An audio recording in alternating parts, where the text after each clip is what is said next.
To develop the type of strength that is essential to succeed in the new economy, you must understand the laws that govern your life, and you must develop your mental faculties. Reason, perception, memory, imagination, intuition, and will are all faculties of your mind. They are to your mind what your senses are to your body. You can hear, see, smell, taste, and touch. Your senses enable you to correspond and communicate with your material world. But let me remind you, the world and your place in it is changing at a very rapid rate, and this is the age of the mind. It is these higher faculties that connect you with the non-physical world where all creation begins.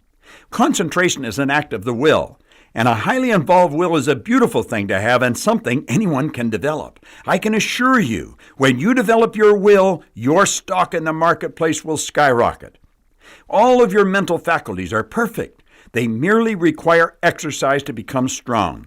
In my seminars, I refer to your mental faculties as mental muscles. An individual can be competent in many areas of their life. However, if they do not develop these higher faculties, they will remain mental lightweights and cheat themselves out of many of the rewards in life.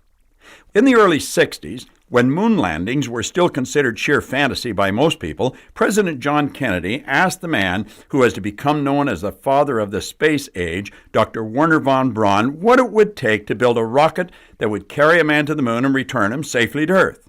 Von Braun's reply was simple and direct, just 5 words: the will to do it. It was Wernher von Braun who was so adamant about how precise and all-pervading the laws are. When you learn how to concentrate on one idea, you can concentrate on any idea. Here is a simple exercise that is very effective. Totally relax in your favorite chair and stare at the flame of a lit candle.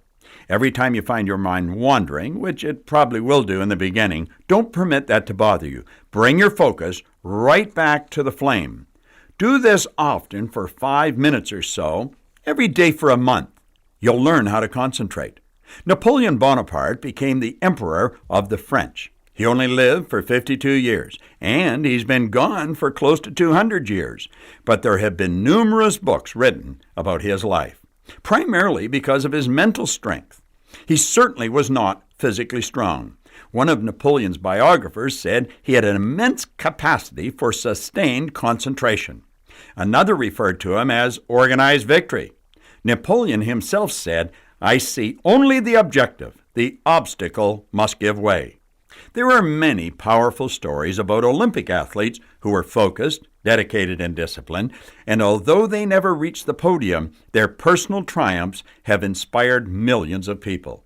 An excellent example is the story of John Stephen Aquan. In 1968, in Mexico City, the world's elite runners ran one of history's most grueling marathons. Because of the high altitudes, the mountains are hard to walk in, not to mention run in. Many disheartened world-class athletes quit the race. More than an hour after the gold medal winner had been crowned, and as the last spectators were trickling out of the stadium and the lights dimmed, a lone Tanzanian runner entered the Colosseum. As he plodded into view, people began to laugh. Laughter turned into silence as the exhausted runner, legs wobbling, right knee wrapped in a now dangling bandage and feet bleeding, slowly moved across the last 400 meters of the race. The stadium lights flashed on as he took his slow, painful strides. The crowd that mocked him a few minutes earlier now cheered him on. Others, seeing even deeper into the man's spirit, began to cry. Years later, sports journalist Bud Greenspan asked the former Olympian John Stephen Aquan, who had since become a coach, why he had continued to run the race hours after it became clear he had no chance for a medal. The grain coach replied, "I come from a small, poor country, and many people made sacrifices for me to go to Mexico City to run in the marathon. They didn't send me to start the race. They sent me to finish the race."